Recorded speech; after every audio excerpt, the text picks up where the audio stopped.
Hello, everybody, and welcome to the Trigger Warning Talk podcast. We're going to just go right into the story. I have a very, very, very special guest. Her name is Jes Rich. She's an author. She's an educator. She focuses on surviving human trafficking. Jes, welcome to the show. Your book, Surviving Trafficking and the Anti-Trafficking Movement. You know how I am. We just have a dialogue. We just have conversations. Nothing scripted. I don't have really any notes here. We're just going to go with the flow for the next probably 70, 80 minutes. The mic is yours, Queen. Tell us about yourself. Thank you. First, thank you for having me. I am excited to be here, and I love the title of this podcast because everything I do seems to need a trigger warning. I trigger the crap out of everyone, but we're going to have a good old time, okay? We're just going to laugh through it. So I'm just grateful to be here. Thank you for doing this, hosting this, and then also thank you for your work as a first responder, because that is some of the most brutal work. And I appreciate that you've had the heart to do that for so long. And I know you're not in it now, but thank you. Thank you for giving your life for that. Let me tell you, even though I'm officially retired, I'm like the Godfather. Every time I get out, they pull me back in. I always get pulled into something. I'm telling you, it never fails. So I'm like, I'm just going to keep my medic license because mine expires at the end of August, but I'm going to put it in an inactive state, but I don't plan on getting on another ambulance or fire truck. So again, the mic is yours because we got so much to talk about. Well, Tell us about Jes. Oh, heavens to Betsy.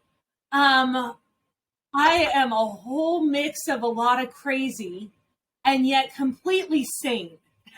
Because I think that's what trauma will do to you. In my experience, I'm a trafficking survivor, but really trafficking was at the end of, more smack dab in the middle of a whole lot of other traumas that existed and that exist in society. And to me, trafficking was just another checkbox, another type of abuse, another type of exploitation that I had experienced in my life. And really, we've all experienced a massive amount of trauma just by existing in society today. And one of the biggest misconceptions that I think we have in society is that trauma messes us up in a way that we're not ever going to be the same. But regardless of trauma, we're never going to be the same. That's the journey of life, is to grow and evolve and to become better and stronger than you were yesterday. And for me, my experiences, especially the traumatic ones, have given me a different perspective of life that I am extraordinarily grateful for. And that trauma has actually brought about my superpowers, and that I'm forever grateful for. So I really don't know where you want to start. I've spoken on trafficking and complex trauma a lot throughout my life. So I don't know which avenue. Do you have questions? Which way do you want to start? Oh, yeah. I want to start with your beginning because I always give people the option of talking either as a subject matter expert or they can talk from their personal experience if they've experienced, unfortunately, one of those traumas. Right. And so if you want to do both, that's fine. If not, you can just talk from your subject matter expertise on how you got into this anti-trafficking movement. Gotcha. Let me give you some backstory, and then we will jump in because I'm sure it'll create a lot of questions. In 2009, I was a mother of four. Soon, by the end of 2010, I would have 5 kids. That's what I've birthed now, is 5 children. And so it's 2009. I'm a businesswoman. I had built an online program and I was really active in my community. I was serving people. I was a part of a volunteer organization. and just really loving my life as an entrepreneur, as a mother, as someone who's just engaged in the community. And I had gone to this district meeting for a volunteer organization that I was a part of. It's called Seroptimist. And if you may not know what that is, it's kind of like the women's version of the Elks or the Rotary or the Lions. So Lions. Right. Okay. Excuse me, something on my nose. It tickles. So it was for business women who are CEO level, management level and above. And that I was just doing volunteer work because I love to serve and give back. I'm at our district meeting in Portland, Oregon, and I'm in this big fancy hotel in a room with, 200-300 other women. And the luncheon speaker is talking about trafficking. And I was just like, this is a weird conversation to be having over my turkey croissant, like that. Are we really going to do this? And he put up what it meant to be trafficked on, the big screen. And to my horror, I realized that I qualified at every single point. It was the first time I had ever heard the word trafficking.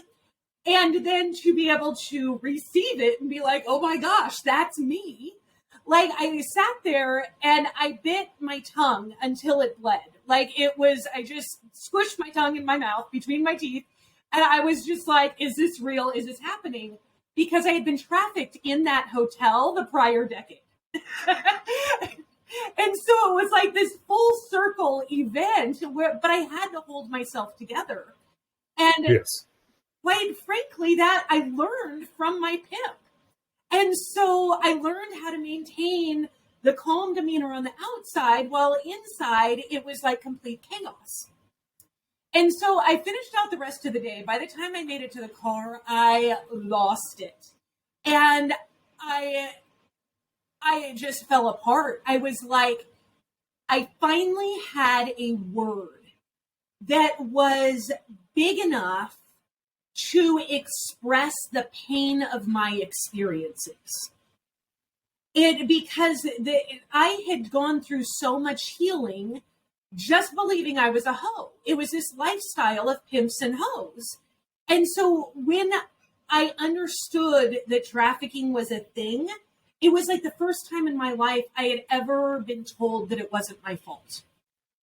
And I had never really thought about not truly having a chance. Never mind, I was a teenager and he was 20 plus years older than me. Like I just hadn't really wrapped my head around it. So by the time I went home and my mom lived with my then husband and we sat down at the table and I was like, y'all, I got to tell you what happened because this has undone everything. I ended up going public with my story, like within just a couple weeks, on an exclusive on the evening news. And if you want to do something really exploitive, get on the evening news because they do whatever the heck they want with your story and there's not a damn thing you can do about it. And yet the reporter did a really good job. It was a good piece, but I just jumped in with both feet and started sharing my story. And in doing so, I learned a lot of things that I wouldn't have learned otherwise. But I want to pause there and take you all the way back to the beginning. Because as I was sharing my story, I always got the craziest response. People would look at me and they would tilt their head sideways and they'd go, but Jes, you look so normal. And right? Like, what does that mean? Like, what does it even mean?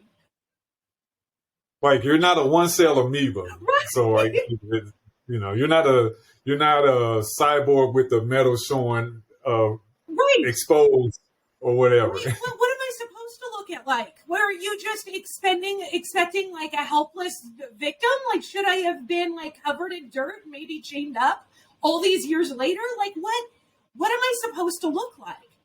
And that is one of the biggest misconceptions is that the marketing doesn't match the reality And so because there's a conflict in what it looks like and what it actually looks like, it's it's misdiagnosed, it's mischaracterized. People don't understand how to see it and how to identify it. So I'm going to take you all the way back because just to make it easy, I was born in 1979. I'm 42, about to be 43 years old. And I tell you that because I want you to understand the context of society that I lived in, because I was raised before the internet.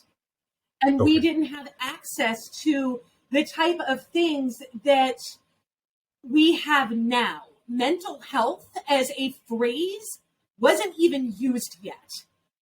And if we really want to look at history, counseling wasn't even invented till the early 1900s. Prior to that, it was it was philosophy. And so we have been dealing with trauma forever under the umbrella of philosophy.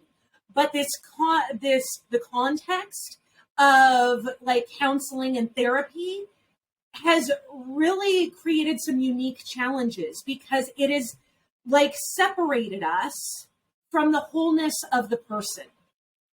So I was born to hippie parents. They loved me. They wanted me. I was never a part of the foster care system. They were excited to have me, and yet they were extraordinarily poor. They were broke as shit. Like we were trailer trash, like literal travel trailer trash. Like trailer park girls really do run around the outside. Like, hey, I grew up on government cheese too, so you know.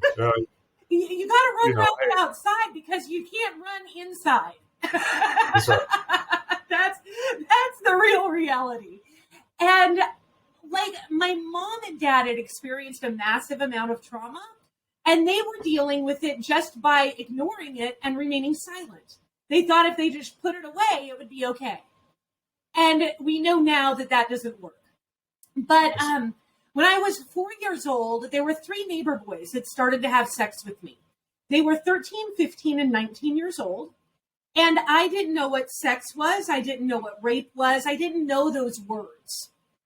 What I thought it was love. And I'm using air quotes there for the podcast.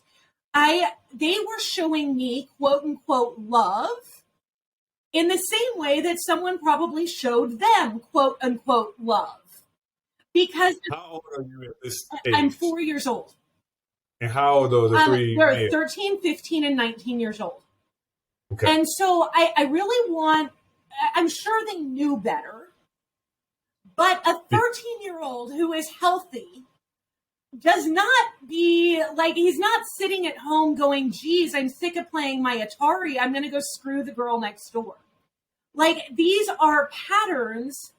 They are behaviors that are taught and then passed from one person to the other. And we see that a lot in society where abuse isn't like this old dude, it's peers, it's other children. A lot of times that's how it starts because like he might not have even understood that what he was doing was wrong. Yes, society has changed. But that's really a big like mindset block is that children who have been taught love and as abuse don't necessarily know what's healthy. That has been one of the pivotal questions that I've had to ask myself over and over throughout my life, especially in parenting. What is healthy? Because when you come from generational cycles of complex trauma and abuse, you don't have a baseline for healthy. Okay. You have to learn that. So we moved away, and I still didn't know anything was wrong. After 2 years of being raped and molested repeatedly, having many orgasms, not knowing that it was not okay, we moved, and life went on. When I was 10 years old, my father was murdered in a homicide-suicide, and it was a 17-year-old man who supposedly killed him and then killed himself. There's a lot of problems with the police report. We're never going to find the answers. It just is what it is. But I have to point out again, that a healthy 17-year-old doesn't wake up one day and go, geez, I think I'm going to kill a man today. Right. Again, we have cycles that unless someone takes a strong stance and helps empower the individuals, these cycles will just continue because silence does not work. So my father was murdered at 10. I had already, it was just a massive loss in my life. And that started the beginning of night terrors for me.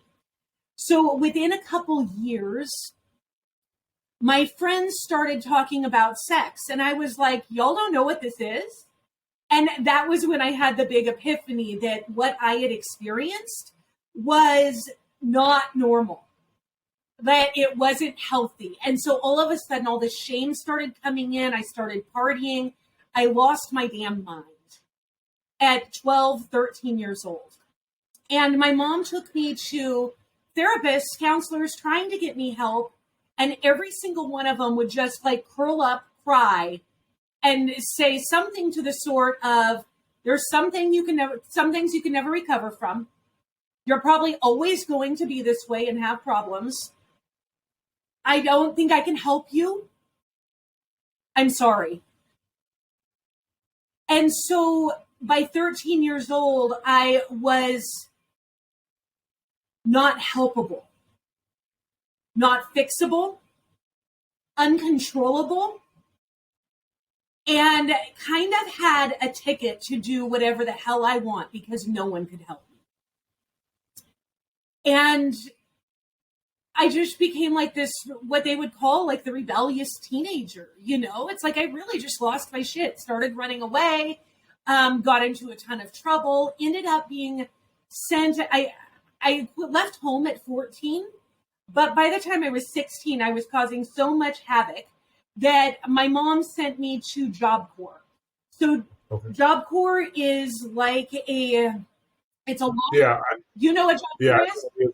Because they have one in my hometown of St. Louis. So I had a relative that went there also. Okay. It can be a good program. Like it's a alternative to jail time. Yeah. Right, for nonviolent offenders, except at the time, if you were a minor, your parents could literally like hand over like custody of you to the federal government. Yeah. Which is wild because when you're a white girl and you run, the FBI chases you. The stories that were there were insane. I ran away so many times that they ended up graduating me at 9 months. And that has been the story of my life. I just kind of got this head pat. We don't know what to do with you. You're beautiful. You're smart. Like I passed my GED, like in lightning speed, high as a kite. I dropped out of high school with a 3.83 GPA. I've always been brilliant, but don't like to conform. You're a rebel with a brain. Right. They exist. Yeah, you know. So this just put me in like the heart of gangs. And that, for a naive white girl, suddenly at the heart of like the blood and Crip gang wars of the 90s, like it was a really intense place to be, except that I have just been always adventurous. And I was just like, I don't know what's going to happen. I'll just jump in. My mom used to say, she goes, Jess, you're the only person I know who could jump in a bucket of shit and come out smelling like roses. So that's just what I did. I ended up being raped into a gang. And honestly, that was like a really intense season. Because I was selling drugs and boosting. I was just stealing shit, taking orders. Like I was just trying to find my way in the world at the ripe old age of 16. And I ended up witnessing a drive-by and didn't even like respond.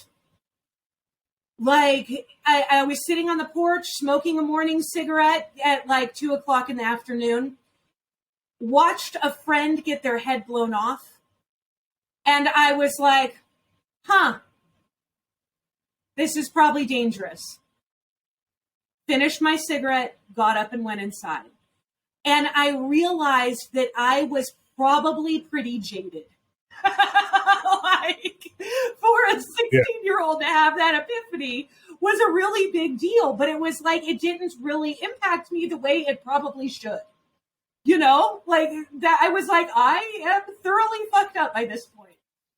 And I ended up working with this woman who spoke no English. I was living in her house, taking care of her kids. It was a Tongan family. And through like miming and sign language, she helped me get away.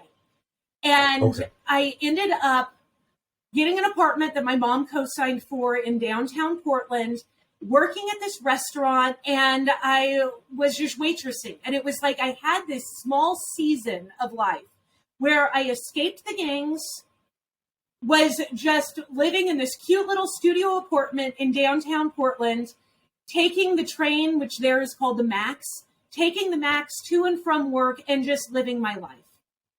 And is this Portland, Oregon, or Portland, Maine? Portland, Oregon.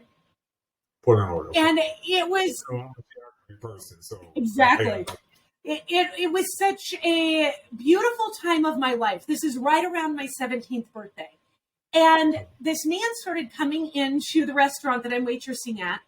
And he would just, like, he really got to know me.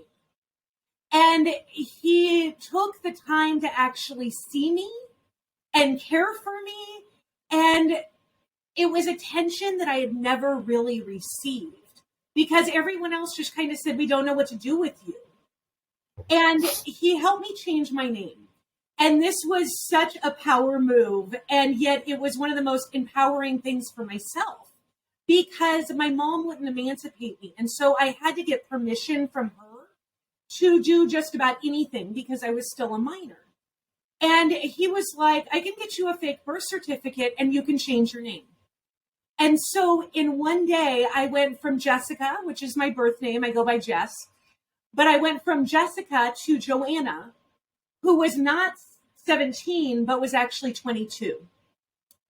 And I lived as Joanna for the next 4.5 years, which is kind of funny because I've never really been 17, 18, 19, or 20. But I have been 22, 23, 24, and 25 twice.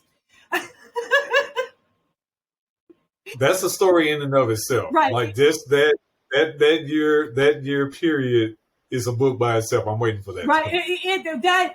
It was complicated. And it took me timelines. When you're a writer, timelines are really important because there was a whole lot of confusion in my head between the trauma and living under a different identity.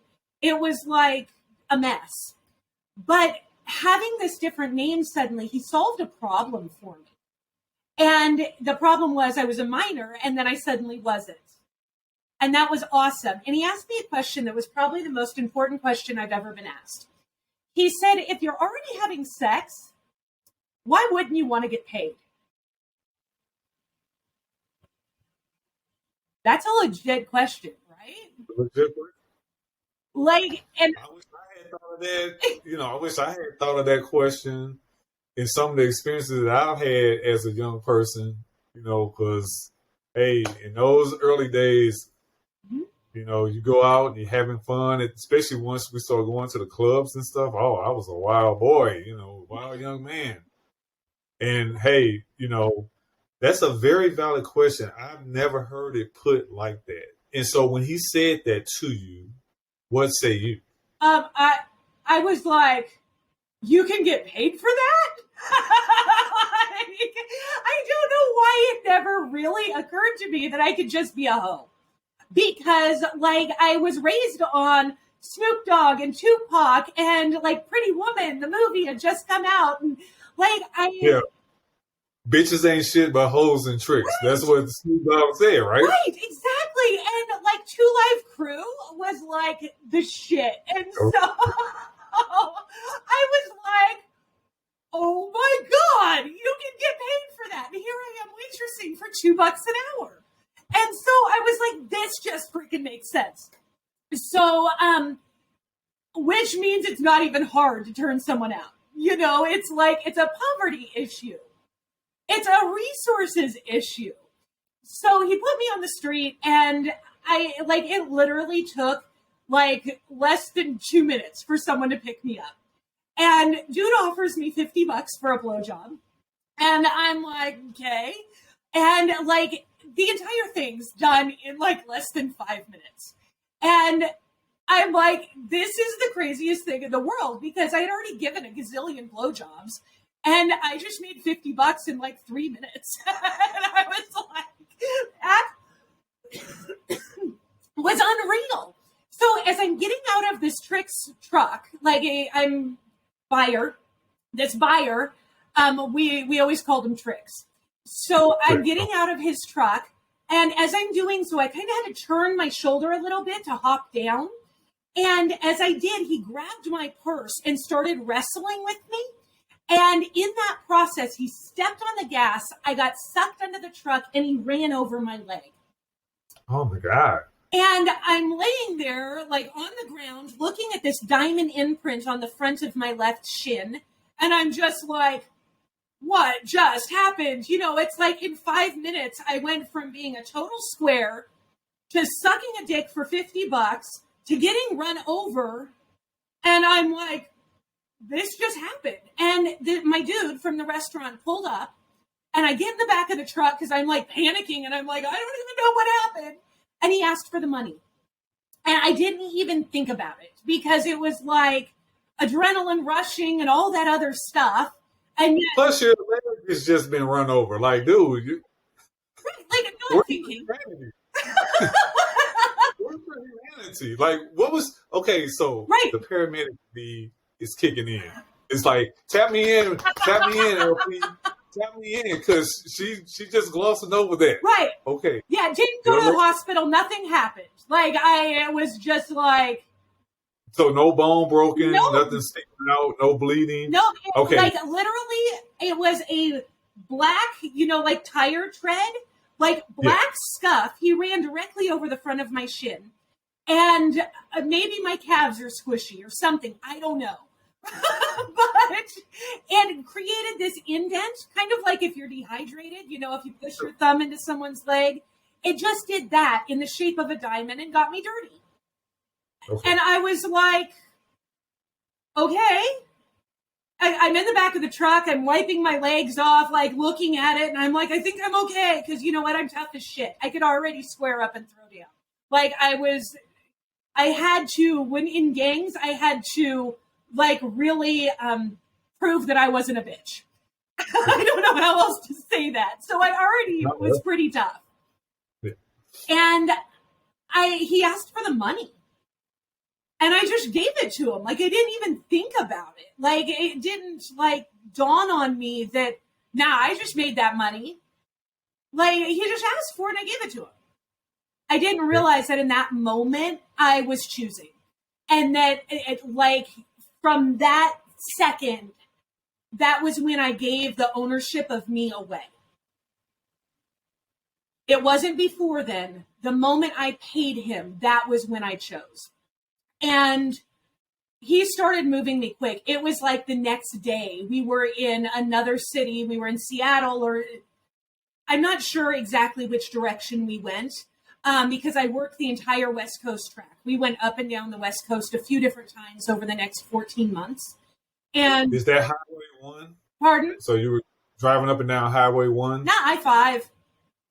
Okay. I-5. I mean, and then I spent some time in Hawaii. I also, I crossed international borders up into Vancouver, BC, was in Vegas, which is where I live now.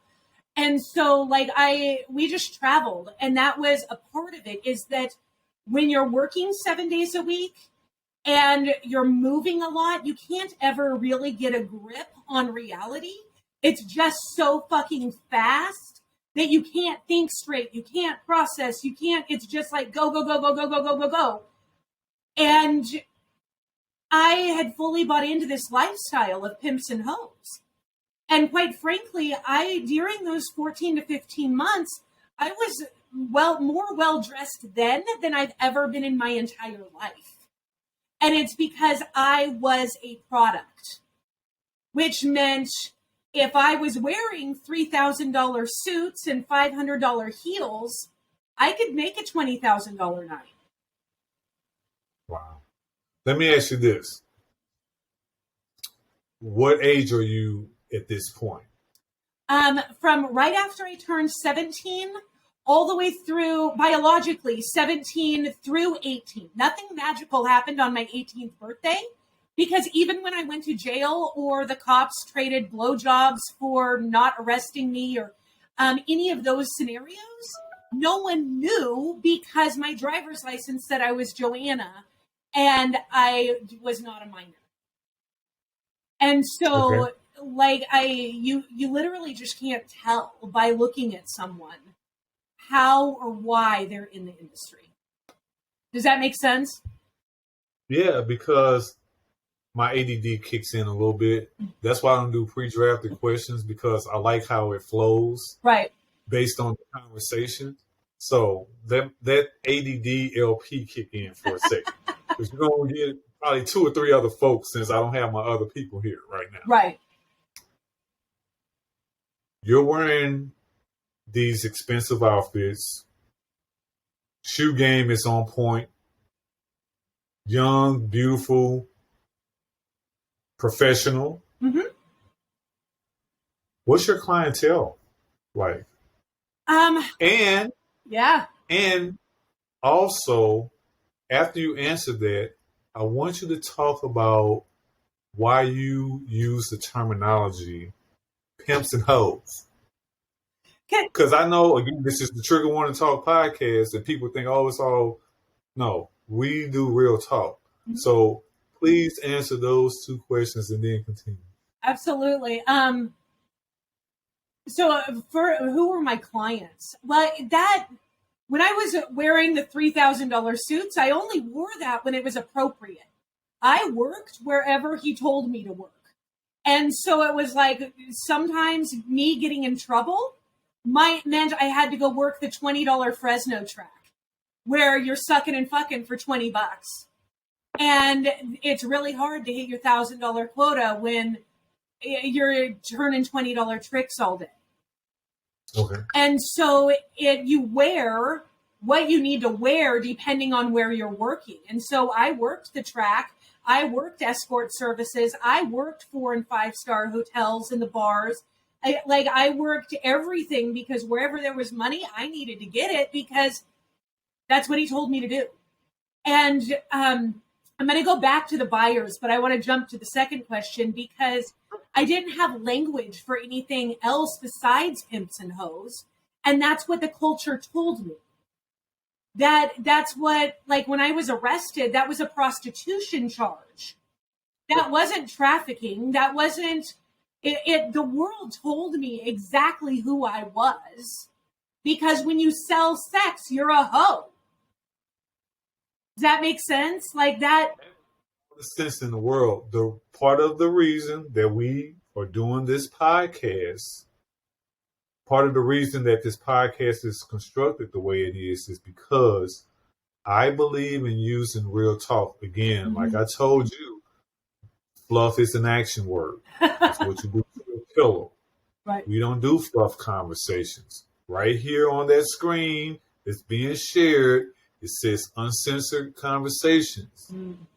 That's the first thing that you see underneath the title.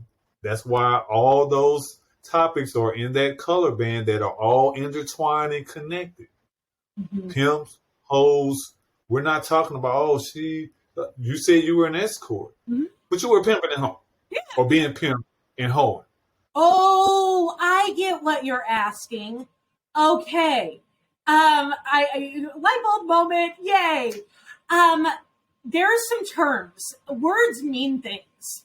First, I just need to pause on that. Words mean things. And let's go. We can say the same word and have a completely different understanding of it. So now we're cooking with Crisco. Come on with it. So I want to define some terms. One, I actually don't even use the term sex trafficking. And it's because the way that we have human trafficking and sex trafficking defined differently is actually a massive problem. And so we're going to go into that real quick. Oh, heck. I wanted to pull up some of the definitions. I'm going to do it. Right. Let me go from memory. Actually, can you pause for a minute? Is pausing possible? Because I don't want to be silent for a minute.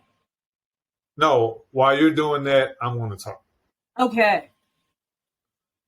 What I want to do with this podcast, I want the audience that's listening, that's going to be chiming in, to understand that not only are we not doing fluff conversations, I want to give it to you like men are taught when it comes to emotional things, expressions. Men are not taught how to give their emotions like women are. We both, men and women, and forgive me for not being politically correct, not using the pronouns and all that stuff. I'm just saying, when it comes to men and women, we both learn the 3 R's, reading, writing, and arithmetic. However, when it comes to men, we get an additional 3 R's that are thrown at us. Mm-hmm. Being rough, rugged, and raw. Don't hide, don't show your emotions. Don't talk about them. I had a relative that told me as a kid, there's only 4 reasons that you should cry. You better have a bone sticking out. You better have fallen off a 3-story or higher building. You better be crushed between a couple of cars, or somebody better be dying or dead. Wow, that is so incredibly painful. Yeah. So when it comes to us showing our emotions and talking about those things, we keep that stuff all tucked in and buried, and, you know, we cremate those feelings.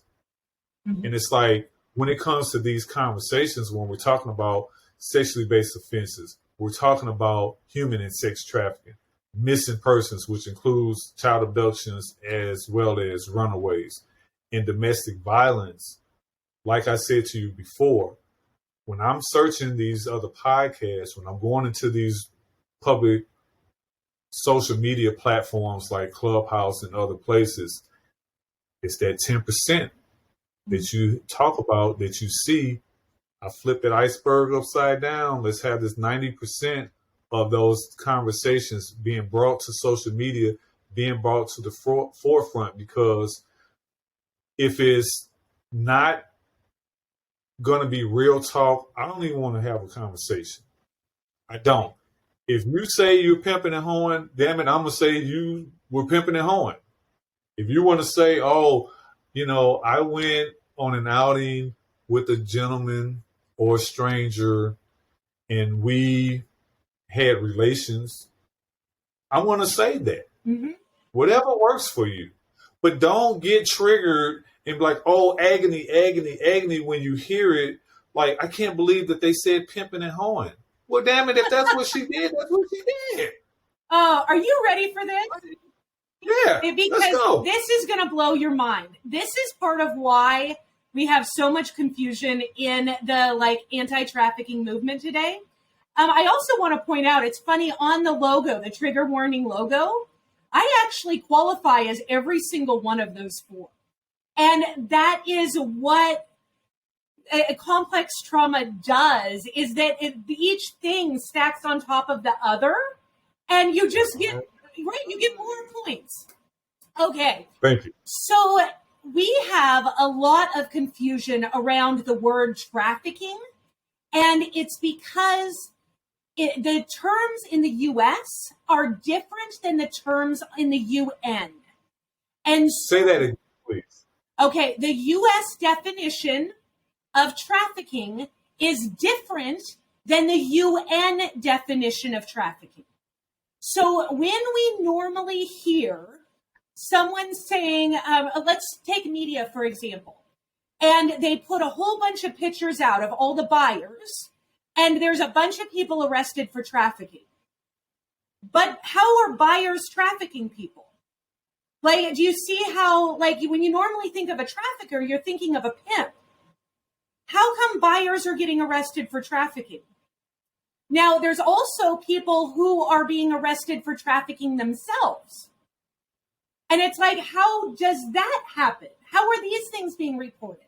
It's because there's a difference in the language of the laws.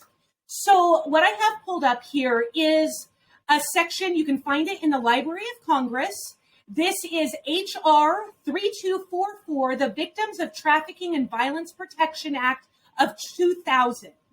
So this passed in 2000, both House and Senate. This is how our government defines trafficking. So point 8 of this article, and like I said, you can find it in the Library of Congress. It had point 8 says, severe forms of trafficking in persons. And then point A says, sex trafficking in which a commercial act is induced by force, fraud, or coercion, or in which the persons induced to perform such an act has not yet obtained 18 years of age. So that's where the force, fraud, or coercion, or being a minor comes in. But that's not trafficking or sex trafficking. That is, quote, severe form of trafficking in persons. If you go down to the next section, victim of trafficking, sex trafficking means the recruitment, harboring, transportation, provision, or obtaining of the person for a commercial sex act.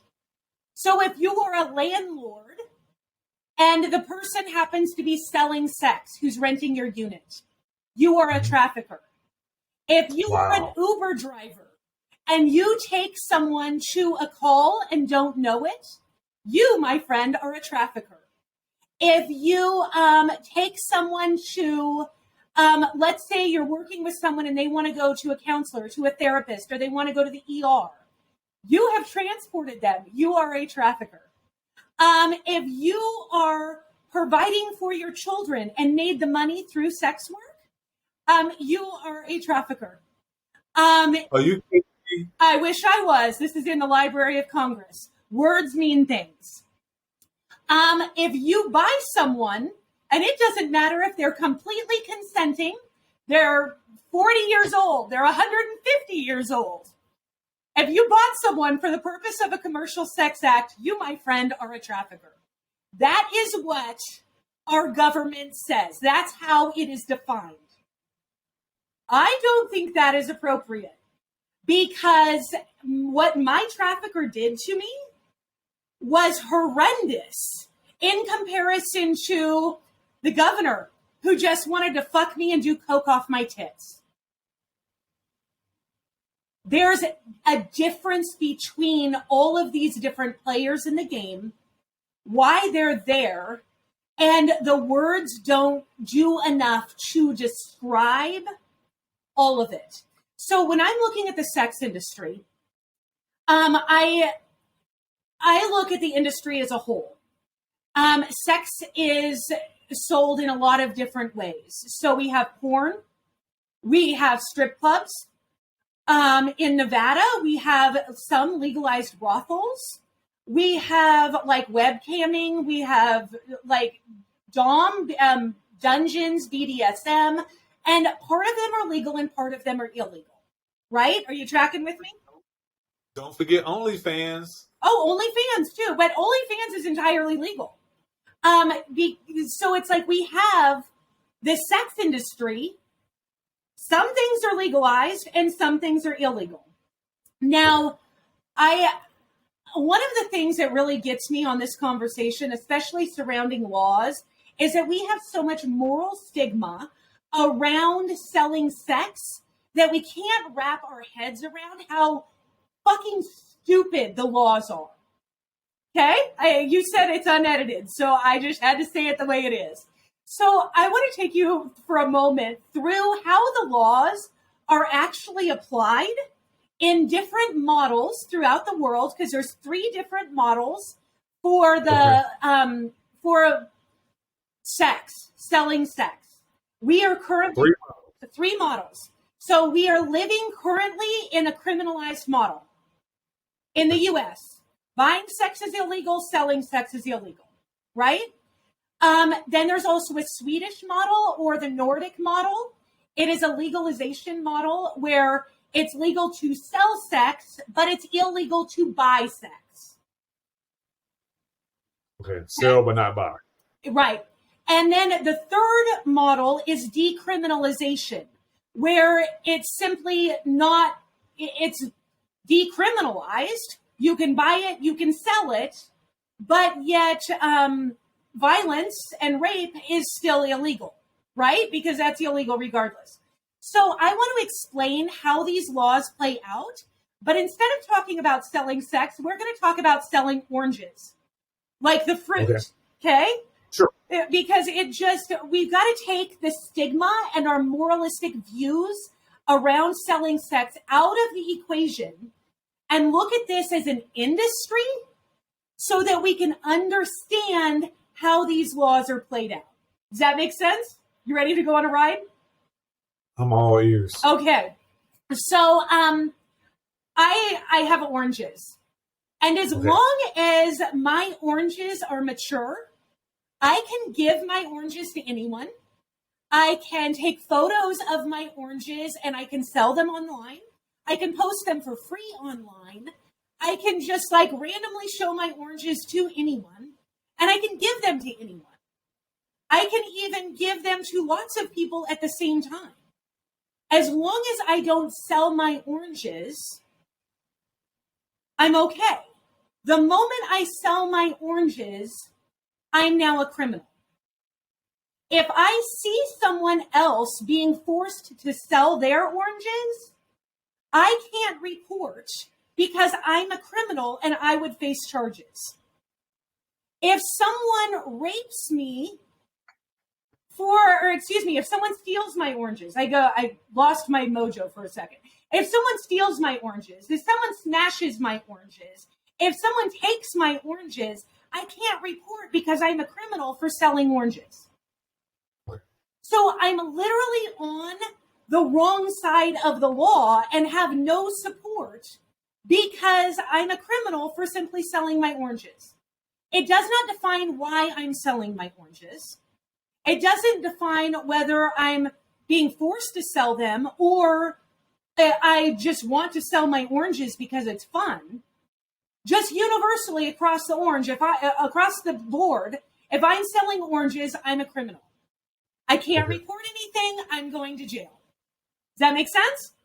That makes sense. Okay, so when right, it's ludicrous because this is why so many people who have been in the sex industry, I don't ever call the police. I don't need the police.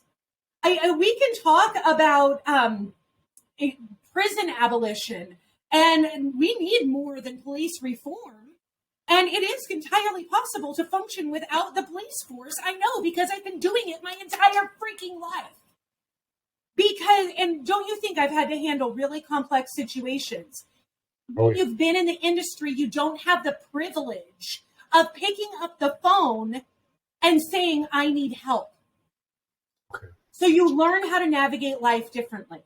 So that's how it's like in the US. Now we're going to go to the Swedish model, and we're going to legalize the selling of oranges, and we're going to see how that looks. Now, this should be fun, like oranges for everyone. It's free for me to sell oranges, right? It's above the law. There's nothing wrong with what I'm doing, except that it's illegal for anyone to buy my oranges. So now I can open up a store, but anyone coming out of my store for selling oranges is targeted by the police because they know they were buying oranges in my orange store. And so that means I really can't report because if I do report, then the police are going to be more likely to come sit around the corner from my orange stand. And I can't really draw that attention to myself. Now, the other problem with this model is that I can't have a landlord because if anyone profits from me selling my oranges legally, they're considered trafficking me. Even if they don't know that that's your business. Correct. So I'm just a landlord. I'm just giving her a roof exactly. for Yep. or him. It's on you. Yep. And if I have children, then my children are profiting from it. And that makes me an unfit parent. And now I can no longer have my children because I'm selling oranges legally. Now, the next option would be like, why don't we just do a co-op? Why don't we all work together and sell our oranges together? Because there's safety in numbers, right? Except that co-ops are illegal too. And so how can you possibly sell your oranges if it's illegal to buy your oranges?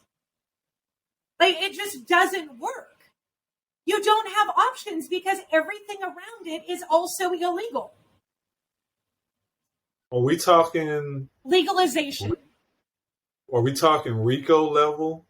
Yes. In terms of co-op? Yeah, it was the RICO? Think about it. Like, I just want to sell oranges, and I have like 3 other friends who also sell oranges.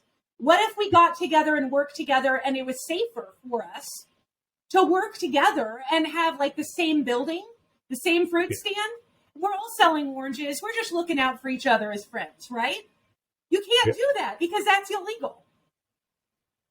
So it's really not providing any extra safety for me to not be able to work with anyone, around anyone. I'm like completely isolated, and every single one of my buyers are criminalized. It doesn't make sense, and you don't really have access to resources unless you are extraordinarily privileged within that system, because you also have to get licensing. You also have to have the protective barriers. Like, what happens when, mites or some kind of bug attacks your entire grove of orange trees? You don't have resources. You don't have options. So the final model that we see globally is decriminalization, which is where it's just not a criminal act to buy or sell oranges. It's no longer criminalized. The whole thing is handled above the law. But if someone decides to steal my oranges, chop down my orange grove, like really cause mayhem, I am free to report because what they committed was a violent act. Make sense? That makes sense. And if I want to be selling oranges, I can. But if I don't want to, there are resources to help me quit selling my oranges. And odds are I don't have a criminal record now because it wasn't illegal for me to sell my record or to sell myself. And under the other 2, you can have a criminal record for selling oranges because that's illegal. So really, the laws only impact the people who are already doing it. What normally happens when I'm talking about this is people go, well, wait. If I decriminalize the selling of sex and say it's legal for them to sell it, it's legal for them to buy it, my children are going to grow up and become whores. Right? That's right. I've heard it all the time. It's the same thing about my kids. I was like, hey, you know what? They decriminalize it. You're opening Pandora's box. You're opening up the door, the floodgates. Right. And I want to explain something with that. If your children are at risk for becoming a whore, there's probably something wrong with the parenting. It means that we might have some systemic generational cycles of abuse, poverty, inequality, something that is causing other problems. A person, even a child, who is selling sex in order to survive, probably there are a small percentage who really want to do it. And I have met them. There are little girls and little boys who dream of growing up and being sex workers. That is reality. But it's a really big bell curve. The majority of people really just want to pay the bills, don't want to work for $2 an hour, don't want to work for $7 an hour. A life event happened, something happened, and they need money. Maybe the rent went up. How about the price of food? Have you seen gas prices lately? Is there any wonder why OnlyFans grew by like 800% in 2020? Which is why I mentioned it, because I wanted you to talk again. Right. The method of the madness, the ADD kicks in. I'm telling you. It's Let's all go. about the resources. We need real resources in order for people to like function and live. And so here's what's funny is that when you look at the anti-trafficking movement, they're like, we need healing, we need this, we need that, we need all these things that they need.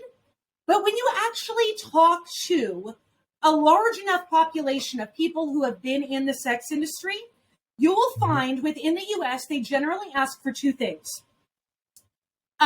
First is legal help, because we've been fucked over by the criminalization of the laws.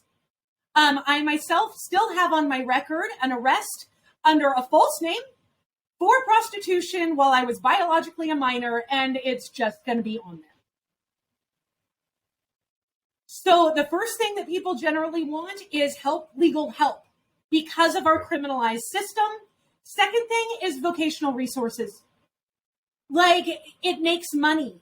I escaped my trafficker and stayed in the sex industry for another 3 years on my own because I was making $30,000 to $50,000 a month at 18 years old.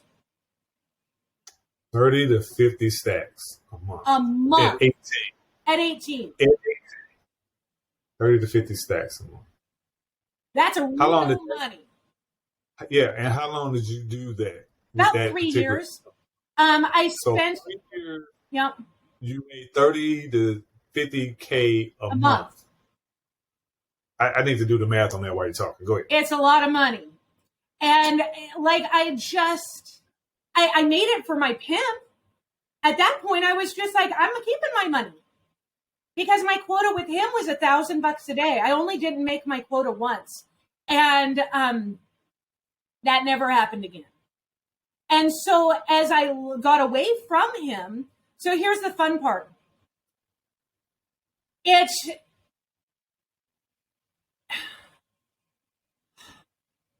whole thing is so fucked up. The laws are so incredibly fucked up. The understanding of what trafficking is so incredibly fucked up.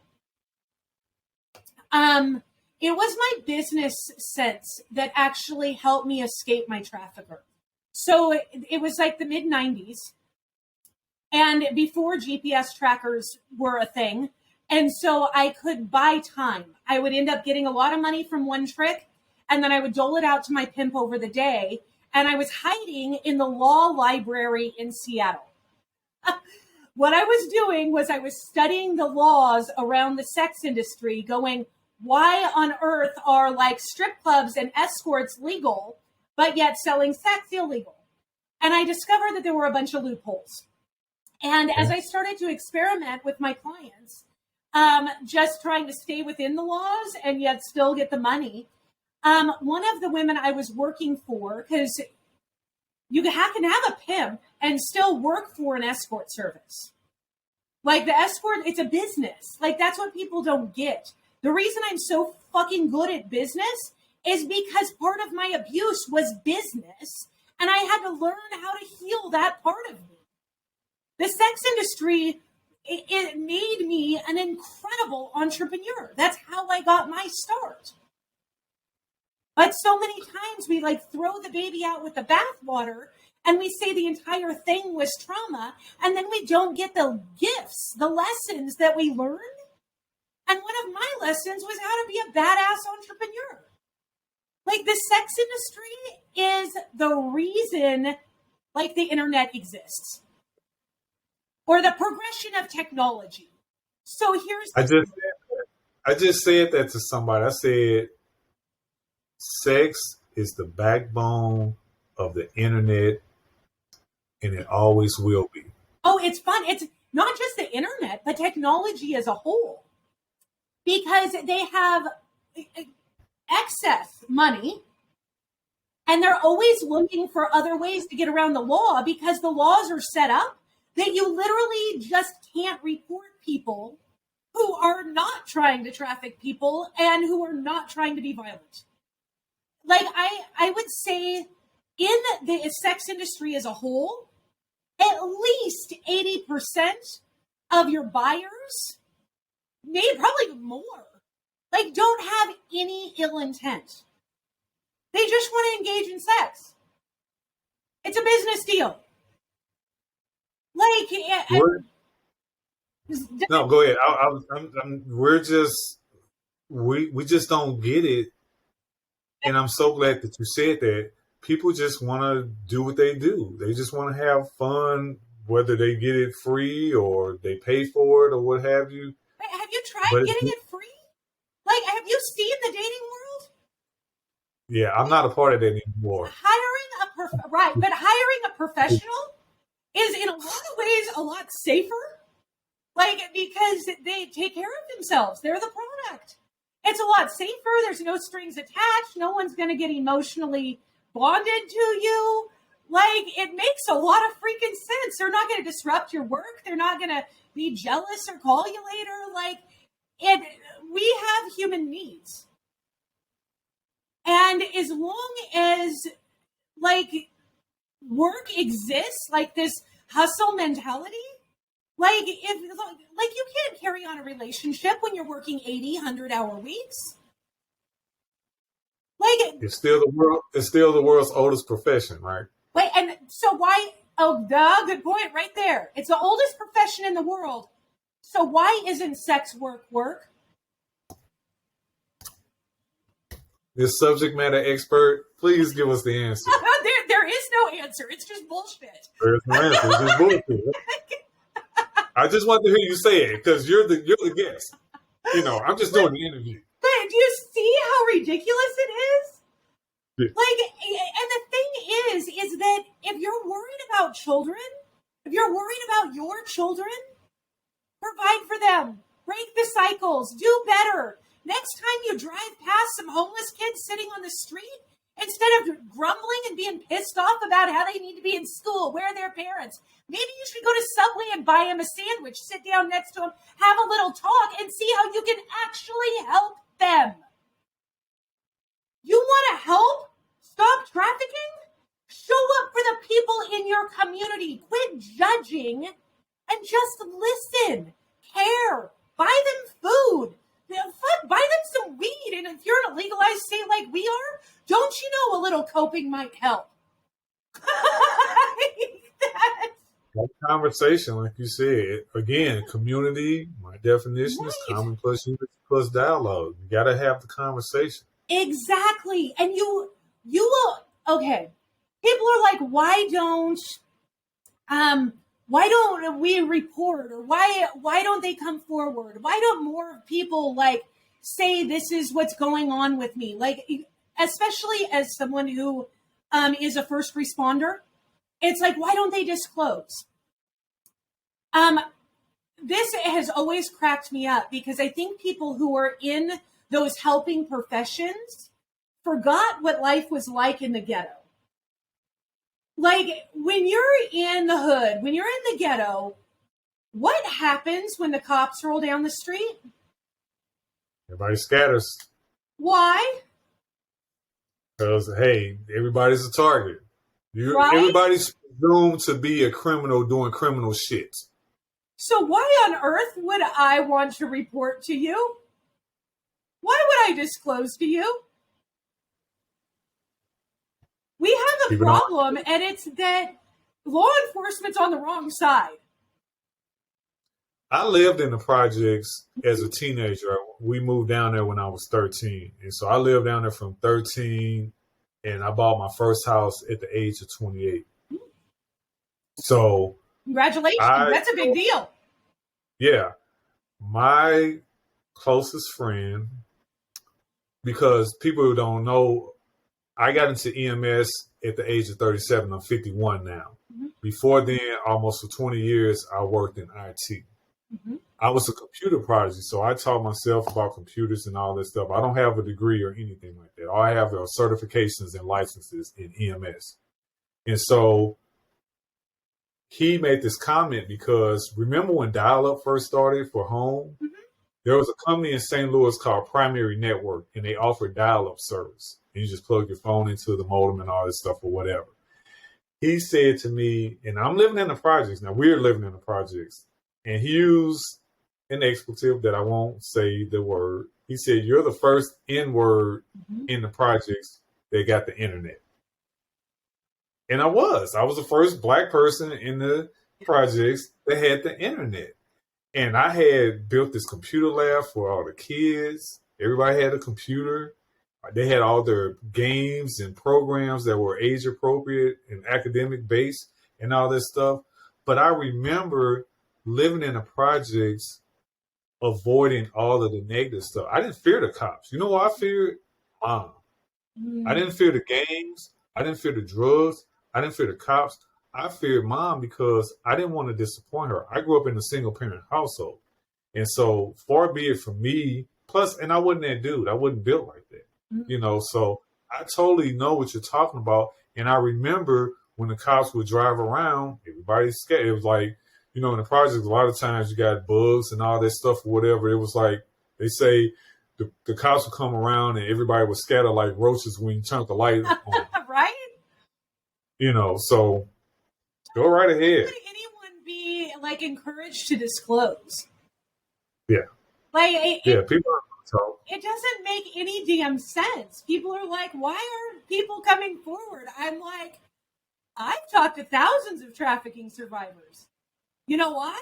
I'm not a mandatory reporter, and when I speak, like, it allows trust to be established, and so they come and disclose to me. And what my life has become is really just one, educating myself, like really learning, listening, recognizing patterns, but then also helping people understand these nuances because words mean things. And like, if I lived it and I didn't understand, and it took me years of education to figure it out and had advantages because people were disclosing to me, then how much more so difficult is it going to be for someone like you to gain access to the research that I have done? And so that's part of why I speak. So actually on that topic, there's something that was really powerful to me that was extraordinarily helpful from a first responder's perspective. And it's that I've just had to kind of create my own thing. Because obviously the laws, like I read from you from the Victims of Trafficking and Violence Protection Act of 2000, our federal government has no clue what they're talking about.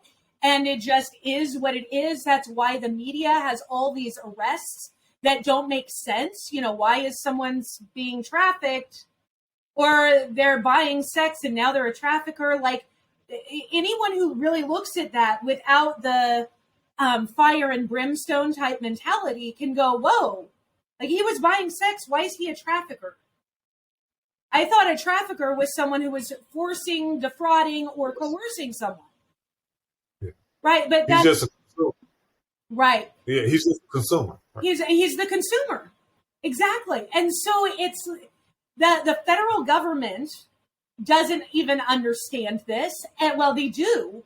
And they wrote it in such a way that they can make their count, their quota for traffickers go sky high, because it's really easy when you can arrest all the buyers for trafficking. And now it looks like you've handled this big old ugly mess. Does that make sense? The bullshittery is on every single level. So when I'm looking at trafficking into the sex industry, because I believe sex work is work and it's labor just like everything else, because why is my pussy more valuable than the construction laborer's back? than the coal miner's lungs. What makes that so much more regulated by the government than any other part of our body? What say you? It's just a good question. I think it has to do with the formation of our country and, the patriarchal society that it goes back really thousands of years. For me as a first responder, and you and I talked about this earlier, I don't know how many red flags that I missed because of the lack of training. Mm-hmm. It's very minimalistic for first responders. Let's take police, put them on the side, because when people talk about first responders, it's police, fire, and EMS. So we're going to put the cops to the side. Let's just talk about fire and EMS. We'll even put fire to the side. And the only reason I'm doing that is because I worked for a fire department, and our fire department wanted you to be cross-trained. They wanted you to be a firefighter and a medic, or at minimum, at least an EMT for part-timers. But we had some medics that were part-timers. But anyway, most fire departments want you to be dual-trained because 85% of the calls that come out at a fire department are medical. Mm-hmm. And so you're going to show up in this fire truck, and maybe it was just a smoke buildup in the house because, you had a grease fire or something like that. Mm-hmm. Nothing is smoldering. It's just a grease fire, but you got smoke inhalation. Right. You're having shortness of breath. You're having respiratory distress. Well, okay, I'm coming in here with all my fire gear. Oh, it's just a grease fire, but you're in respiratory distress. Now I got to put my medical stuff in play, and I got to get you some oxygen. Let me put you on a non-rebreather. Let me get you outside. Let me check your vital signs. Let me make sure that you're not having any other medical issues. Mm-hmm. So that's why a lot of fire departments want you to be dual certified and licensed as a minimum EMT, because all paramedics are EMTs, but not all EMTs are paramedics. Right. So me as a paramedic, I can't tell you, I've been in EMS since 2006. I can't tell you how many red flags that I missed for lack of training when I've gone on a call where, and again, we don't always get the correct information from the dispatcher. No fault of theirs. Right. It depends on who's calling and what they're telling. It can come out as an unknown EMS. We've had calls where the caller said, hey, just send EMS. I need an ambulance here. Mm-hmm. And we're like, well, what's going on or whatever? And they don't answer the phone. They hang up and all this stuff. So when we're talking about one of these 4 issues that are on the screen, how do I know that this person is not being trafficked, even though the call came out as an injury? And I get there and it's like, oh, well, I'm asking them for demographic information and the guy gives me the ID. Mm-hmm. But you or the patient, you're not a little kid, you're a grown-ass woman. Right. And I'm asking you questions and the guy's sitting there giving me the answers. Sir, I'm not talking to you. Mm-hmm. You're of sound mind and body. What's the problem? Right. So we're not even talking about a cultural thing, because sometimes that happens in cultural situations too. Yes. Put that to the side too. As a first responder, I can't tell you how many calls that I've gone on where I missed those red flags. Again, you said it. I'm a mandatory reporter. Mm-hmm. So, give us some more information about that. Here's the deal. When you're looking at these, really 3 of these 4 categories are sexually based offenses, because domestic violence is too, because you're normally having sex with whoever you're in your domestic partnership with, right? Yeah. Right. And so wherever sex is involved, we're going to have these moralistic views of society, and you're going to not get as many disclosures. Here's one of the biggest problems that I have with our education system is that everybody wants nice, neat little check boxes. They want to know, what are the warning signs to look for? What can I see? Like, what are the things? Because then I need to know, it's like, when this happens, this happens. When this happens, this happens. That's not how life works. And it's not how disclosure works. And it's not how, like, there's so much shame involved that it's just not going to happen. We're so worried in our heads about applying labels to people and looking for red flags that we forgot how to human. Because when I've done lots of training with first responders, specifically medics, and the number one thing that you could do that would make all the difference in the world is do not assume anything. Be present. Don't seek to diagnose them. Don't try to figure out what's going on. Don't take care of whatever it is that you're needing to take care of. Like if they're bleeding, if you're doing something, take care of that. But simply observe and feel. Because if you can feel like in that moment, now I've done a lot of first responding work. I don't know why. I just have happened to be in a lot of places where I had this entire phase of life where car accidents just happened in front of me. And so I would be like on the phone with 911 doing compresses, using a translator to get kids on the side of the road, kind of a situation. My life has gifted me with some weird experiences. Every single time I have been able to do better by simply handling what I'm handling and not assume the situation, because when we're thinking, we're not observing. When we're trying to diagnose, we're not observing. When we're trying to figure it out, we're not observing. If you were just sitting back and observing, just doing I don't know what I'm doing. I'm holding my hand over a wound.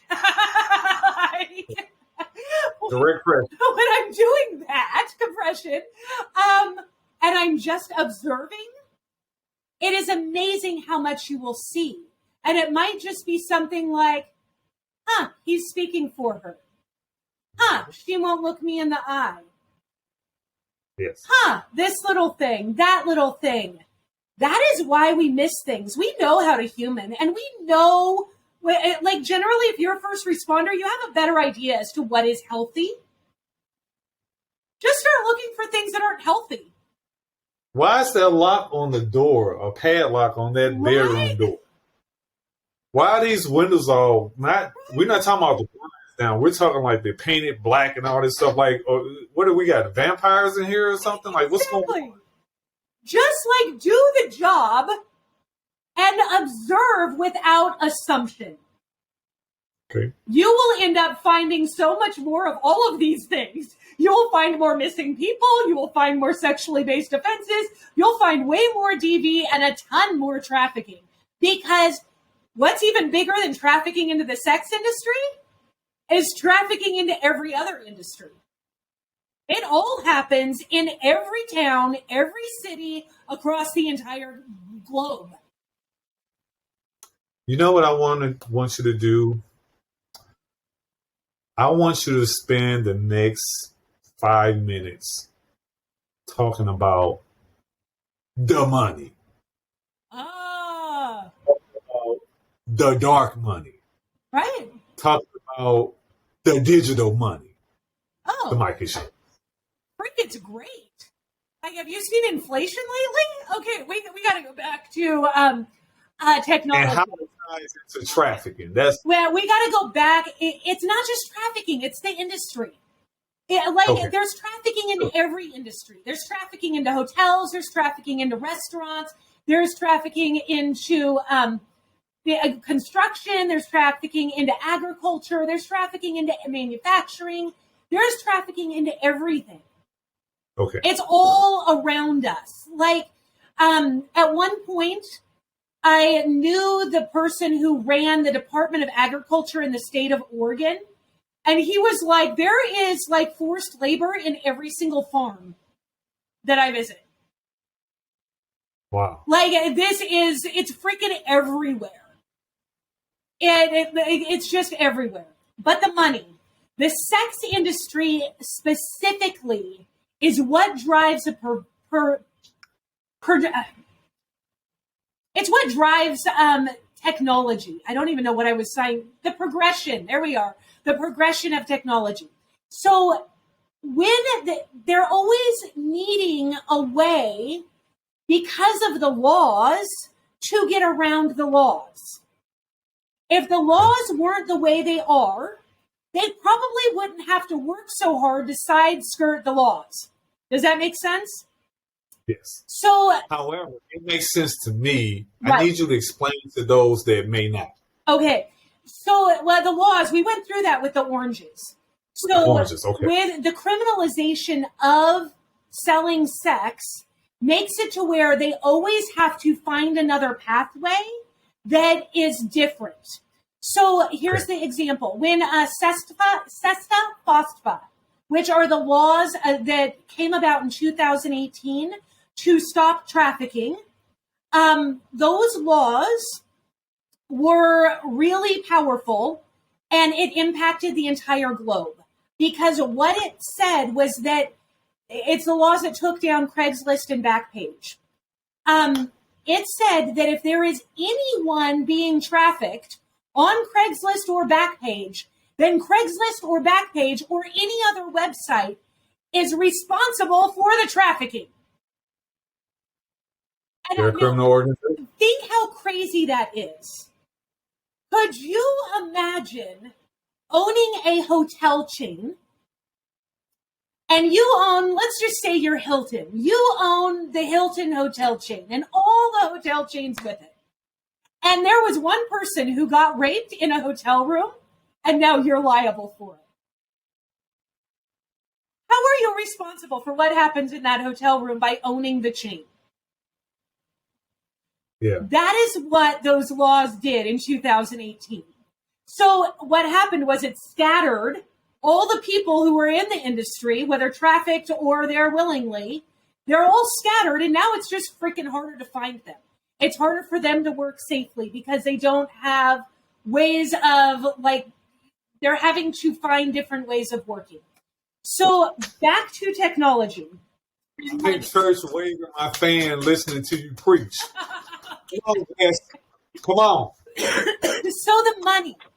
They have plenty of money because we all know sex sells, right? Yeah. So they got plenty of money. They're trying to find ways around these dumbass laws that don't make any sense. And they're monetizing online. I made my first dollar on the internet in 1998. Wow. That was a long time ago. I did the math. 30,000 a month for 36 months is $1,080,000. I'll be damned. I have been a millionaire. Didn't know it. $50K a month for 36 months is $1,800,000. Yeah, and it was way more than that because that was my minimum. And so that's funny. So the sex industry has the ability to create technology to better, just meet demand. And demand exists because humans exist and we are by nature sexual. And so it's like they're always going to be doing the thing. You want to know what's really fun about the sex industry to me and tech? Is that if you go to these conventions, like the sex conventions that happen here in Vegas, you can actually see the tech that will be coming out in the next 5 to 10 years for mainstream society. And so digital currency is the same way. Like, we're just watching the progression happen. It's not that There is nothing inherently good or bad about the internet or cryptocurrency or the tech that comes out of the sex industry. The reason why I'm able to do what I do now was because the sex industry forged the way. But here's the cool thing. So right now within the tech world, they are playing with some really dope tech. So they have porn videos where it's like the porn is playing on the screen, but I can have a doll or half a doll that actually moves and responds the same way the person is in the video. So, like, if I'm a dude and I got half of Stormy Daniels, I can, like, pretend that I'm doing it with Stormy, watching Stormy, and she's moving on the screen to the same movements of my body, of the body. Like, that tech is fucking insane. You're talking like virtual reality, like VR too? Or it's full VR, but it's with robotics. So it's integrating VR and robotics. And like, how dope is that if you used it for people who maybe are deaf and blind, need to learn how to sign? How dope is that for all kinds of different tech? But it would never have been invented at the speed in which it was if they didn't do it for the pocket pussy first. Question. But that's why? This thing in though. That's crazy, right? The tech is awesome. Yeah. Why are those inventors of that VR tech and those robotics not criminals? Because, like you said, if they have a part into this, they're not trafficking anybody. They're freaking tech dudes making pocket pussies that move to a VR. But that stuff is being used in these industries, in trafficking and in the sex game. Trafficking is not an industry. We're talking about the sex industry where some people happen to be trafficked in it. I don't think anybody's trafficking the dude who's building the VR pocket pussy. He's a wealthy tech dude who's building a pocket pussy. Does that make sense? Yeah. So they basically have their, what is they call it? Indemnity. Mm-hmm. I'm getting tongue tied. They're basically, they don't have anything to worry about. They can make all the VR and all the technology and all this stuff and not face any charges or have it's not illegal because it's not illegal. I just wanted to be said because, again, people may have that question like, well, how are they not just as culpable as the hotel owner who doesn't know what the hell is going on in the hotel room, whether that person has one hotel or hotels on a global scale or whatever. Even it's not like you got cameras in the room and you got somebody monitoring each room in each camera, but that person can be charged criminally. Why is this tech person not being charged in the same vein? Because he's not actually, besides manufacturing, which is probably trafficking in itself. That's why I'm saying. But he's not. But in which case, we shouldn't be sitting here on computers. We shouldn't be using our phones. Like, everything we have has been manufactured by someone that was not making a living wage, not making a sustainable wage. Like, have you, Nike, Disney, like every fucking manufacturer that is big, we are so disconnected from our supply chains. We don't know where anything comes from. Why do you think shit's so cheap? It ain't just because it comes from China, right? And what about the prison labor? Like, that's some fucked up shit, and they're making Victoria's Secret panties. I'm going to send you this article that Mrs. LP sent me. Mm-hmm. It's from Wired. And the title of it is The Crypto Trap. Inside the bust of the largest known child sex abuse site in history and how it shredded the myth of Bitcoin's untraceability. Right. when it comes to Bitcoin and crypto, again, I wanted to talk about the money just really briefly because that can be a whole nother, that might have to be a part two that we do. What say you about Bitcoin and crypto specifically and how it's being utilized? And should people even invest in it? Because for me, if I believe it's being utilized for these industries, I might be like, I don't know if I want to be part of it. Do you feel the same about the dollar? It's my question. Say it again. Why wouldn't you feel the same about the dollar? Are you just going to reject the dollar because that's what my trafficker used? Like, you can demonize anything. Like, it's just another form of currency. And it's really, really simple. And we need a shift because have you seen, name one system within the U.S. government that's working appropriately? The other reason that I asked, and this actually part of the hold on, name one. So do you see any reason why? Yeah, like I'm not going to give anyone financial advice, but cryptocurrency in general makes a whole lot of sense to me, mostly because I don't necessarily trust my government. You know, for me, I raise these questions because we don't have a live chat set up on this just yet. And I'm thinking about adding that component to some of these. And because this is recorded, we're just not doing it. But when we do a live interview, I'm going to have that pop up as an option. Right. And so for those that will be listening later when I put it out, I'm sure somebody's going to come up with that question. Because even when I saw the article about the bill, this article I'm getting ready to send you in the chat. When I've heard about these digital currencies being utilized for trafficking, for sex workers and different things like that, again, my mind instantly goes back to the stigmas and the stereotypes and the taboos that you talked about that are associated, as well as the misconceptions and the weird, stupid ass laws that are associated with these industries and these workers. And like you're talking about decrim. Right. So for me, I can visualize somebody saying, you know what, I want to get into Bitcoin. I want to get into crypto. Learning that in and of itself is a whole nother thing.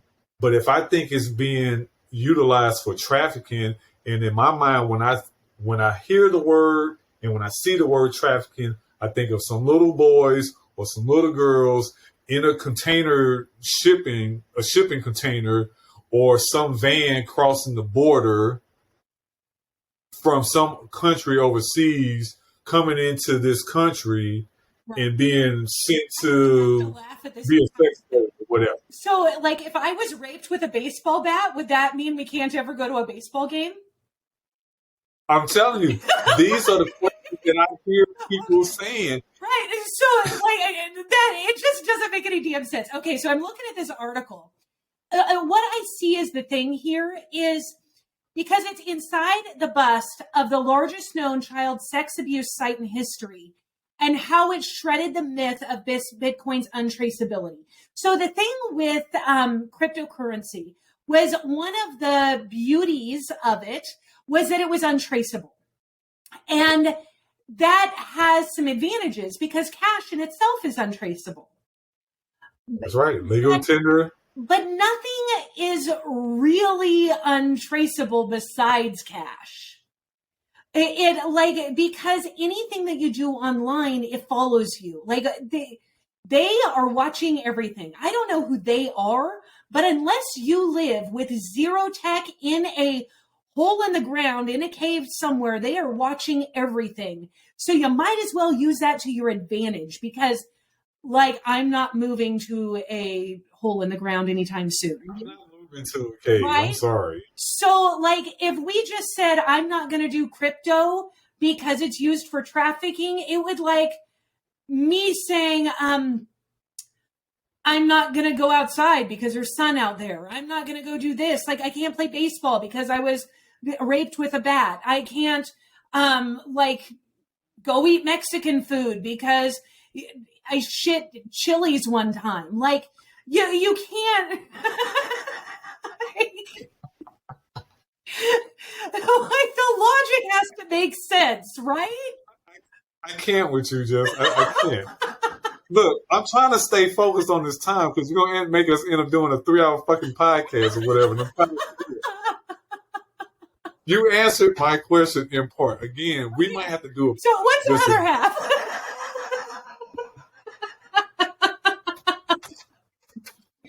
Shit don't make sense. I have this paper that talks about indicators of trafficking. Okay. Being fearful of the police. That's an indicator of a whole lot of shit. That's an indicator of being raised in the hood. See, I can't with you. But that's reality. I know. Exhibit signs of physical or psychological trauma, e.g. anxiety, lack of memory of recent events, bruising, untreated conditions. Be regularly moved to avoid detection. Another thing, talk about sexual exploitation. Those are also signs of poverty. So, like... Hold on. I gotta, every time I say something, I got a purpose. And you always pick it up. That's what I love. Okay. Sleeping on work premises. Display substance misuse.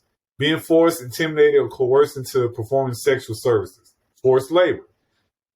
Threat or actual physical harm. Required to pay for tools or food, dependence on employer for services, no access to labor contracts, child abuse, often going missing, Hold on. truancy. Have you ever even seen a labor contract in the U.S.? Like, we hardly fucking have them. Sexual activities. Physical activities. Right. Windows of property are permanently covered from the inside. We talked about that. Visits to property or at unusual times. Property may be residential. And then domestic stuff. Be living and working for a family in a private home. Not eating with the rest of the family. Never leaving the house without the employer. And being malnourished. You know what I'm reading from? This is a paper that was put out that I was given in relationship to an in-service for human trafficking training. Not what I got in 2019, but something very similar. Right. When you hear those things and you start laughing every time I said something, were like, hey, that could be anything else. Right. What do you think about that? Because this is what's being given to people like me as a first responder. What say you? The very fact that the training hasn't happened, like, why did it take the hype of trafficking to talk about this? Okay. Movements happen in generally 30-year cycles. So we're like a good 10 years into like the anti-trafficking movement. But if you go back 40 years, we'd be talking about DV. If you go back 70 years, we would be talking civil rights. So when you see these cycles, what you can see is that there's these 30-year cycles that happen. And the first decade is generally full of a ton of brutal reality sensationalism for a small demographic of people. Let me give you an example. So it's like anti-trafficking a decade ago was like the little white girl that's dirty with the black man's hand over her face. Everybody was using that image. Kids tied up with "help me" written on their hands. Like, horrible. Now those cases do happen, but they are by far a very small minority and generally only happens within familial trafficking. So are we talking tip of the iceberg conversations right now? Yeah. In the way that they were portrayed? Yes. Yeah. Like trafficking, I was never like dirty or chained up. So let's flip that iceberg upside down. Let's do the 90%. Exactly. Well, it's huge. It's huge. I wanted to get back though. What were we talking about? No, because this is still part of it. Okay. Oh, why aren't we seeing it? I had a point and I was going to it. It totally just like brain farted out. It's that these are all the indicators that you listed are an indication of like generational trauma. And that's if all you I wanted go to say. to the Black and brown communities or the LGBTQ communities, it's a gazillion times worse. And so it's like those aren't precursors for being trafficked. They're precursors for being like stigmatized, abused, living in injustice, not having systemic solutions, because freedom without resources is not freedom. And we can go on and on and Yeah. on. That's all I wanted you to say. Because if I said, yeah, right. But if you say it, really? Right. Yep. And that's why we need to leverage our privilege, because like racism, I was raised, say my mom was just, color doesn't exist. People are people. She had the best intentions. But you know what? That's bullshit. I see color. I see color because it helps me understand a person's privilege and perspective in life. I didn't understand racism, and Martin, my pimp, was like super paranoid about law enforcement, about like people, like, you know how thoughts become things? Like he brought a lot of shit on himself because of his paranoia. We had our tires slashed. We had our hotel room windows shot out. And that was really my introduction to racism. Like I couldn't fathom someone being judged by the color of their skin. I wasn't raised that way. Like people are people.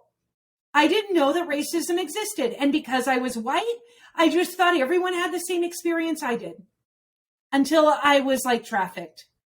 And then this shit started to happen because now I'm in a relationship with a Black man and I'm a young white woman. And the things he was saying were happening. Like there was some real legit shit that went down. And it was ugly. And I'll never forget the day our windows were shot out. I sat on the side of the bed and I just cried. I could not believe that people were that awful because of a skin color. I didn't understand. Since I have studied, and I speak about racism all the time now because I believe it's the job of white people to dismantle white supremacy. Thank you for saying that. But you can't see it. Privilege is so weird because you can't see your privilege because you don't know that something else exists. And that's a shame. Here's what I want you to do, because we're running lower on time. Yes. I want you to tell me how you got out of the game and what inspired you to write a book, The Surviving Trafficking and the Anti-Trafficking Movement. What inspired you to become an educator as well as someone who has taught at Yale? Right. I mean, that's huge. Yeah. For somebody that came from Job Corps to go into teacher at Yale. So please enlighten us on that, because I want to hear that story real quick. I'm just going to preface this by saying I have no idea what the hell I'm doing. I wake up like every other person. I do the best I can every damn day. And I just have been doing better every day for a long time. We underestimate the power of baby steps over a long period of time. So my life, but I'm in the middle of a divorce. Half of my life is a complete dumpster fire. And yet I am an excellent businesswoman. I love what I do. I love my clients. They know that I'm in the middle of a divorce. And yet that doesn't impact my ability to teach storytelling and making money online. You see how we have these judgments that exist in our head that unless I'm perfect, unless I have my shit together, I can't go and do this. That is the biggest load of bullshit in the world, because confidence just comes from, I spent 15 years on this. So like, please appreciate this beautiful equation. Confidence is self-awareness plus acceptance. That's it. Confidence Hold on a is... second. I want to make sure I got this more. Go. Okay. Confidence is self-awareness plus acceptance. Period. When you are aware of who you are, what you're doing, why you're doing it. Are you coping? Are you triggered? Are you living life comfortably? Does this relationship feel icky? Is this thing this? When you're aware of it. Right now, I'm 205 pounds. Fully aware of how much I weigh. Fully confident. Why? Because I accept me today. Confidence is self-awareness. I'm aware of my weight. I got on the scale this morning, 205. And I accept myself at that moment. I'm free to be confident. I'm free to love who I am. And I think so many people are worried about the perceptions. I can't do this until my life is better. I can't do that until this is better. I can't do this until this is better. What's most powerful is being honest and doing whatever the hell you want to do anyway. So like I ended up spending all this time in the anti-trafficking movement, having these epiphanies that what I was teaching was really not healthy, because I had these ideas around residential models of care that I thought would be great. Come to find out, residential models are shit. They don't work. And we can talk about that. That's a whole nother thing. Like about group care. Doesn't work. It's fucking stupid. Don't do it. Like all of these different things, I had these preconceived ideas. When I realized that I was wrong, and I started to stand up for the rights of my people that weren't as privileged as me, we lost all funding. We lost everything. I lost my nonprofit. I lost my consulting agency. I had this book written, but not published. I put everything into a folder on my computer called Jes Rich, Last Sight Ever. I cut my hair. I lost weight. I moved to Texas and became a bartender. No one knew who I was. I couldn't handle, like literally one of my closest friends committed suicide because he was gay. And they were taking his outreach that he did on the streets of Portland, Oregon. They were taking his outreach away because he continued to remain gay. They defunded him. He killed himself. He worked for Multnomah County. He worked for the government. Me leaving saved my life. What was your out moment? I had 3 deaths all through in the beginning of 2014 that just radically changed me. His death was one of them. And I was just like, I had already about a year prior they pulled all my funding because at the time it was 2014. Gay marriage was a huge thing. And because of that, and I stood up for gay marriage, we lost all funding, lost everything, relocated to LA, was like, maybe we can pull it together here. Hollywood is a whole nother world of fucked up. I was like, I can't do this either. I'm done. When everybody started dying, I was just like, I'm out. I put it all away. I hid. Quite frankly, it wasn't until COVID hit, so beginning of 2020, that I cannot wait for another 10 years to happen in the lives that I did on Facebook. Cause there's going to be a lot of I told you so's, because one of the benefits of having, a fucked up life is that you can see the shit about to hit the fan before it actually hits the fan. So you know how to get out of the way. And that's a perk. Excuse me. So by March 2020, I knew the world was about to change. And that was when I decided to start talking again. And I was like, the entire world is experiencing trauma. It is now the job of the people who have experienced trauma, know how to come out the other side, know how to have fun, know how to reclaim their life, know how to have confidence, know how to learn from those experiences. I believe it is the people who have done the work who are really the leaders of this next season, because we experienced global trauma and we don't necessarily know how to overcome as a society. In fact, I have another book coming out in August called How Not to Lose Your Shit When Everything Goes to Shit. I think you told me that when we did our pre-interview. Right. And so that's fun. Yeah. Let me ask you this. When you go and do your lectures, Mm-hmm. what is the top 3 questions that you get when it's time for the Q&A section? And you've lectured at Yale, right? And what was the other institution? Universities all over the country. So Yale was just my favorite because it felt really prestigious. And it's Yale. But right, I all over the country. I have done. In my first 18 months of speaking, I quit counting at 900 speaking engagements because I would go to like a high school and teach 8 classes back to back. And like, I love helping people. And I realized that honestly, I just had a knack for storytelling. I had a knack for breaking paradigms. Like people had these certain ideas about things, and then I would just tell stories and I would just change paradigms.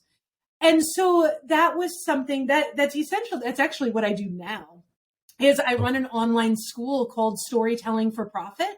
And I help people tell their colorful stories and make money. Because we all have colorful stories. And really storytelling is like the heart of marketing and education and relationship. It's like storytelling is the essence of communication. And so when we can learn to do that better, it just makes making money really easy because you have great stories and lots of them. And it makes it to where you're just absolutely magnetic when you can live in your own authenticity, tell your stories, speak your truth, help other people. It changes the entire game. And that it was my journey for the first, 5-6 years after I started telling my story. And since 2020, I was like, this is where this next phase of my life comes about, where I turned 40 and I was like, my life didn't turn out the way I planned. And I realized I didn't plan. Okay. And I was like, I should probably start planning now. And it was like, what do I really love doing? What is a mission I can stand behind? And really it's helping people share their stories because all of our stories together create a bigger picture of what it means to be human. And I can share my story all day long, but really I'm only an expert in, like, if we're going to talk about being an expert in trafficking, like now I'm sure I've hit my 10,000 hours. But back when I went public, like I wasn't an expert at anything besides my own freaking story. Like living something, if you live through bypass heart surgery, does that make you an expert heart surgeon? No. Right. Just because you experienced it doesn't make you a damn expert. It means you've lived through something. Like you made it. That's awesome. Like kind of like It's kind of like the COVID pandemic where people that are non-medical became epidemiologists. Right, exactly. But I'll tell you I what, can see. the medical industry is just as fucked up because I've been experimented on my entire life for my medical problems. People with severe complex trauma, like really severe, we're talking like torture survivors, trafficking survivors that have been in for a while. You know, there's some people that are equally as trafficked, but weren't in as long. And like if you were trafficked for a day or two, you might not have the same impact as someone who's been trafficked for, you know, a few months or longer. Like one of the weird things that that has been studied on my body a lot is my electrical system, my nervous system. I can control my blood pressure. I can literally regulate my own blood pressure. If I get angry, like I had to learn how to really control my anger because when I was young, I would walk down a hallway and blow out every single light bulb above me. Because again, we can talk forever and twice on Yep. something to hold that thought. Because I probably won't have to bring you back on to even talk about some more stuff. Yeah. I want you to tell me what are those top 3 questions you get when you're doing your lecture. And I want you to tell me how people can get your book. Well, the first question is always, how can I help? Which is why I wrote the book. The ebook is literally $7. And so I did that because I want people to have access to the information. I want them to understand not just my story, because it's only parts of my story. I want them to understand like the 4 different types of traffickers that happen within the U.S., like specifically into the sex industry. And there's healing patterns in there. Like there's a lot in there. And that was really my education. It was the end result of the education within the anti-trafficking movement. So that's really the purpose of my book. So how to get involved, how to help, pick this sucker up for $7 because it will blow your mind. And I did. I'm telling you, and it's just phenomenal. And what's the last question? You're welcome. The last thing is really like, how are you okay? How are you? I made shit up just like I did everything else. So I started reading. I didn't have access. Part of my lack of privilege. Like I know the way I look and it would seem that I have a lot of privilege, and I do in the way I look, but I've never really had access to an education. And when I tried to have an education, it just wasn't working for me. Like I learned differently.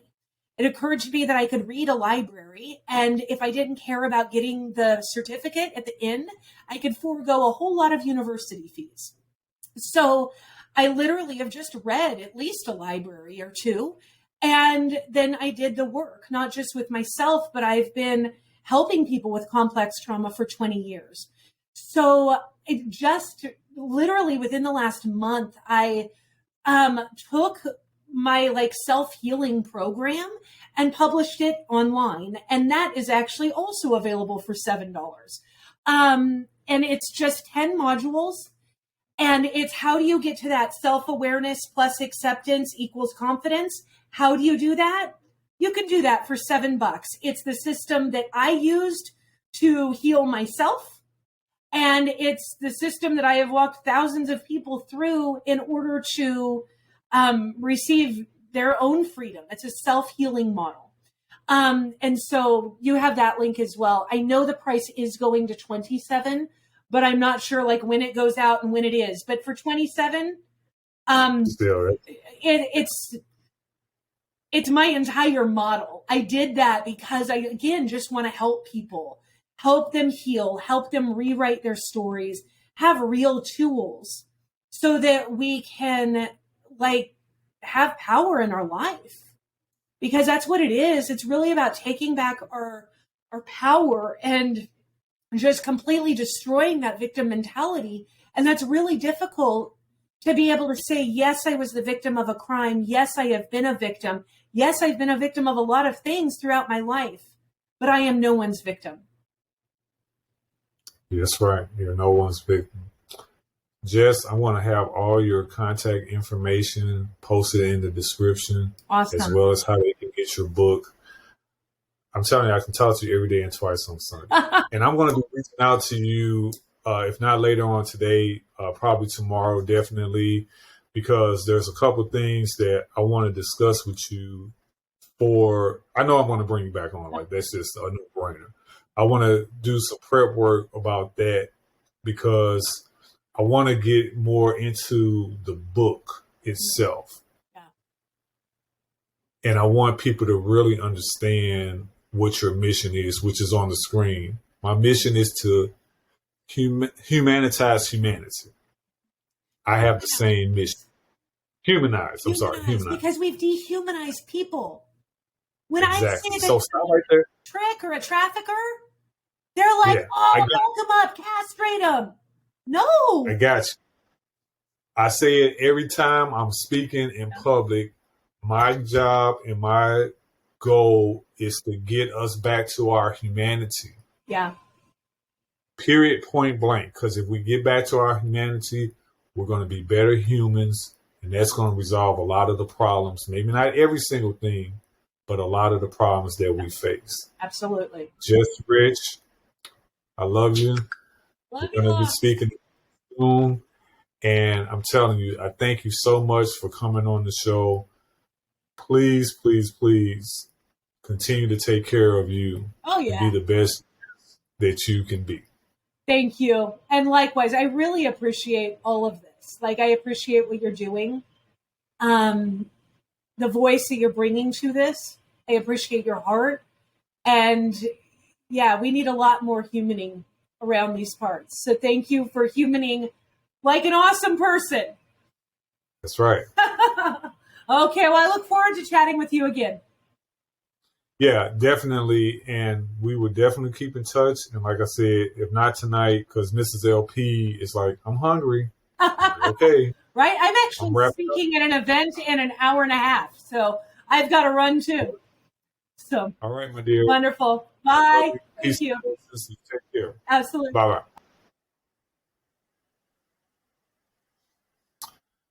We're going to end each show with a missing person case. And again, I'll have Jes's book, her links, all her contact information in the description, audio and video version.